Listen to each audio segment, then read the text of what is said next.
চট্টগ্রামের ১১৬তম আফ্রিকা জব্বারের বলি খেলা আমাদের চট্টগ্রামের লালদিঘির পাড়ে শেষ হলো। এই মুহূর্তে আমরা ঠিক মাঠের মধ্যে আছি এবং আমার কাছে আমিও আছি। এর জন্য আমাদেরকে বলেন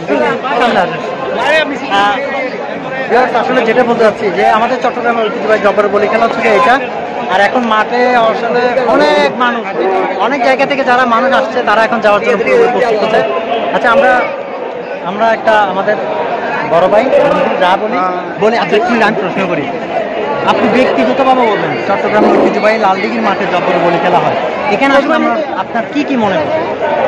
ধন্যবাদ ইমরান ভাইকে। আসলে এই বলি খেলা দেখতে গেলে ছোটোবেলায় একটাই স্মৃতি মনে করে, যেটা কুস্তি খেলা বলতাম আমরা ছোটোবেলায়, একজন আরেকজনকে জড়িয়ে যে বাড়ির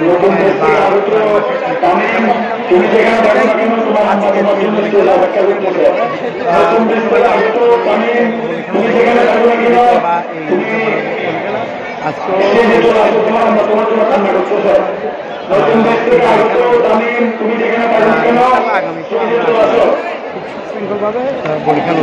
তবে আমরা আবার আরেকটা কথা বলি, সেটা হচ্ছে আমরা গর্বিত চট্টগ্রামের এবং এই যে আমরা লালদিঘির মাঠে জব্বরের বলি খেলা এটা কিন্তু আমরা আনন্দিত। তবে আসলে আপনারা হয়তোবা অনেক দূর থেকে দেখতেছেন যে এই যে লালদিঘির মাঠে যে জব্বরের বলি খেলাটা কেমন, আসলে এটা এখানে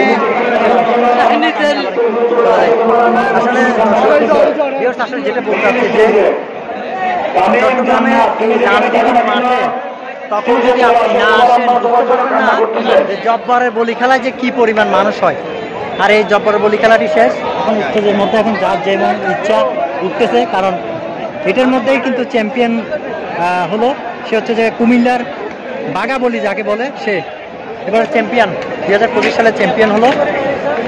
তো এখনও দেখেন কি মানুষ,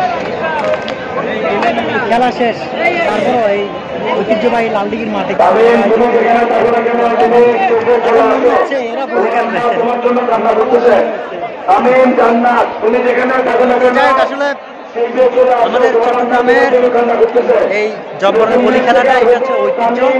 আর এই খেলা কিন্তু 3 দিন ব্যাপী বৈশাখী মেলা হয় লালদিঘির মাঠের পুরো চারপাশে রাস্তা জুড়ে কিন্তু বৈশাখী মেলা হয়, যেখানে বিভিন্ন ধরনের পশা সাজিয়ে বসে দোকানে যাওয়ার ঘর সাজানোর বিভিন্ন জিনিসপত্র পাওয়া যায়। তো চট্টগ্রামের লালদিঘির মাঠে এই মুহূর্তে খেলা শেষ, সবাই যার যার মতো চলে যাচ্ছে। আমরাও চেষ্টা করলাম আপনাদেরকে একটু দেখাই যে চট্টগ্রামের ঐতিহ্যবাহী জব্বরের বলি খেলা কেমন, আপনাদেরকে দেখালাম। তো আজকের ভিডিও তো ছিল চট্টগ্রামের ঐতিহ্যবাহী জব্বরের বলি খেলা নিয়ে লালদিঘির মাঠ থেকে আপনাদের সর্বশেষ দেখানোর চেষ্টা করছি। অবশ্যই ভিডিও কেমন হয়েছে লাইক কমেন্ট অবশ্যই জানাবেন। ভালো থাকবেন, দেখা হবে ভিডিও।